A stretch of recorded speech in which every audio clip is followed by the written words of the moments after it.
মায়েরা, বোনেরা, বাচ্চারা, শিশুদের বোনদের নিরাপত্তার ব্যবস্থা করে দেবে।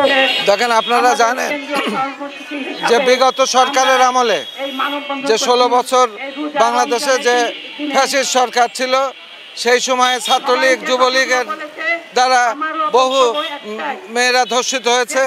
আজকে নারী নির্যাতনের বহু ঘটনা ঘটেছে, যেগুলো পত্রপত্রিকায় এসছে, প্রতিবাদও হয়েছে। কিন্তু সেই সরকার কোনো ব্যবস্থা গ্রহণ করে নাই, কারণ ছাত্রলীগ, যুবলীগের বিরুদ্ধে কোনো ব্যবস্থা গ্রহণ করা হয়নি। আপনারা জানেন যে জুলাই আগস্টের যে এই ঈদে জামা জুতো অ্যাকসেসরিজের ডিসকাউন্ট।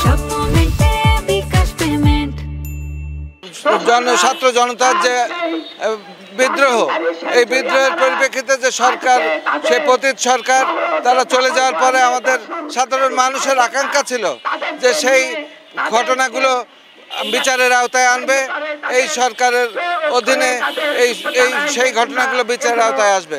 কিন্তু আমরা দেখলাম যে সরকার বর্তমানে ক্ষমতায় রয়েছেন, তারা এই ব্যাপারে কোনো সুস্পষ্ট বক্তব্যও দেয় নাই বা এই ধরনের কোনো সিদ্ধান্ত গ্রহণও করে নাই।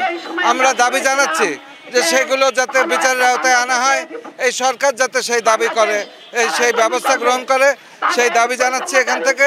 এবং বর্তমানে যে নারী নির্যাতন বৃদ্ধি পেয়েছে, সে বিষয়ে আজকে সরকার এবং প্রশাসন যথাযথ ব্যবস্থা গ্রহণ করবে।